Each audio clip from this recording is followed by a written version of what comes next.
Georges Sand. Un giardino tra vertigine e esplosione. Sono stato in Francia lo scorso fine settimana, invitato al festival di teatro per il quale stiamo lavorando con Françoise Perron e Caterina Cavallari ad un nuovo spettacolo su Vivian Maier. Ho conosciuto Isabelle Olivier, una jazzista arpista e compositrice incaricata di eseguire dal vivo le musiche dello spettacolo. Tutte insieme, un gruppo di persone positive e desiderose di entrare nel vivo di questo progetto. Il festival Femmes Artistes, Femmes d'Action, interamente dedicato alle donne, si svolge a Nohant-Vic, nel centro della Francia, città in cui ha vissuto ed è morta Georges Sand, scrittrice tra le più prolifiche della storia della letteratura. Anticonformista, con una vita sentimentale irruenta e decisa, tra le prime femministe, vicina al socialismo, in opposizione al papato, che usava uno pseudonimo maschile per poter pubblicare articoli e libri. Vestiva da uomo, ardente amante, definita una Don Giovanni, una donna ricchissima e stimolantissima, la prima donna a vivere del mestiere di scrittrice e di origini nobili. In una mezza giornata libera siamo andati a far visita al giardino della sua tenuta.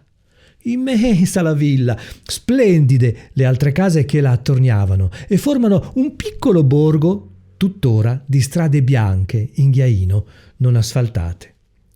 Ho scattato alcune foto con il telefonino. Il giardino è una rivelazione della natura ed è anche una metafora.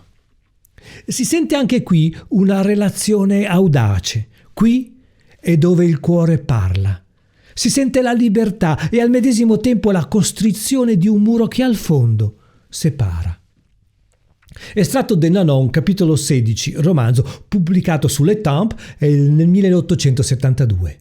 C'était une Asie de granit et verdure, un labyrinthe où tout est refuge et mystère. Era un'oasi di granito e di verde, un labirinto dove tutto era rifugio e mistero, una vegetazione superba su tutto questo. Castagni enormi su tutte le colline e in fondo fitti cespugli, peri selvatici ricoperti di frutti, caprifogli tutti fioriti, grandi agrifogli e ginepri come alberi, radici che corrono, che hanno creato ponti su sabbie sgretolate o che si sono trascinati come serpenti mostruosi. Trovo magico il mistero che circonda una donna e questo giardino ne è il simbolo del suo carattere. Nasconde e rivela e nel suo fascino seduce e si fa desiderare.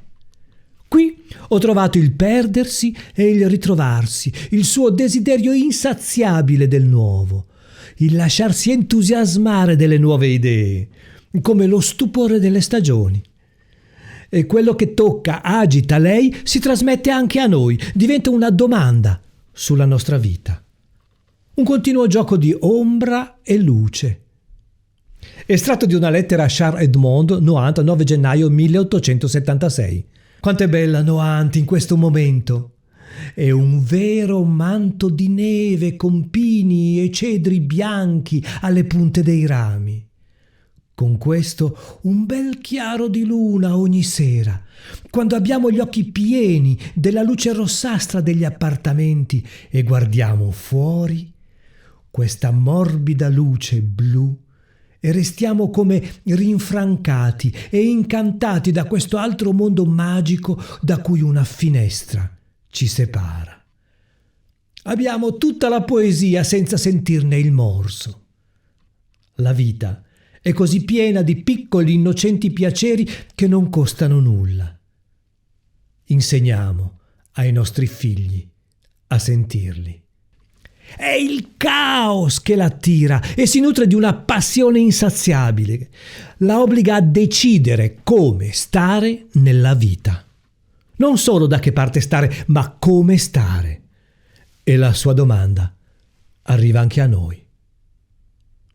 E vicino al pollaio, un'opera d'arte per le sue galline favorite, si ergono 2 cedri del Libano giganti, dal fusto imponente e silente, perché è la pace e il silenzio che si respira in quel giardino. Estratto numero 4 de La Forêt de Fontainebleau, articolo del 1872.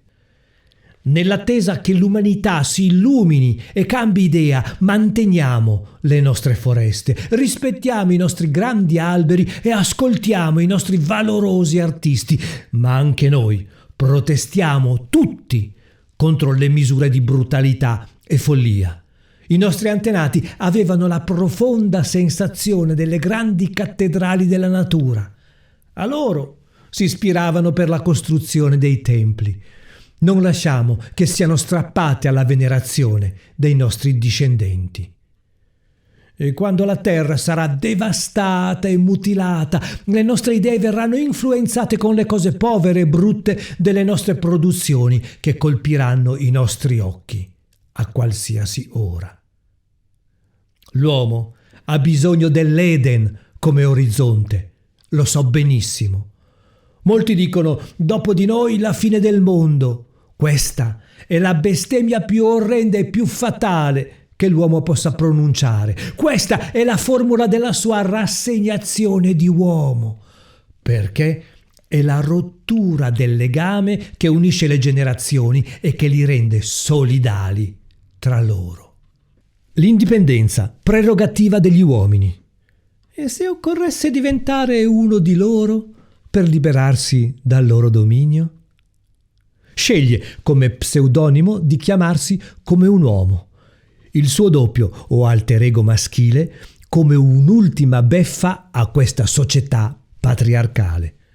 L'eroina si traveste da uomo per godere di tutte le libertà maschili ed emanciparsi, finalmente.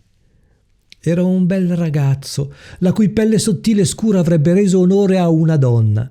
Saltava i fossati, si avventurava nelle paludi, attraversava i cespugli. Sembrava che, vedendo la vita così bella, questo bambino felice non credesse nella morte. Insomma, questo giardino è grandissimo e sterminato come la vita, vario e ricco, luce e ombra, pieno di seduzioni e angoli bui e nascosti, pericolosi o sconosciuti. Ha zone per il rifugio e per poter controllare il mondo di fuori, dove una piccola rimessa è già un romanzo contrastato e segreto. A fianco della casa crea anche il suo piccolo cimitero privato e circoscritto, con i familiari. Cambia nome a tutta la stirpe, sì, perché lei si chiamava Amandine Aurore Lucille Dupin, ma il suo alter ego le permetteva anche di affrontare e sfidare la morte. E tra cedri e tassi la figlia la seppellisce con una pesante pietra, ma non per questo priva di fascino e decisione, nonostante il suo volere fosse quello di stare nella libera terra.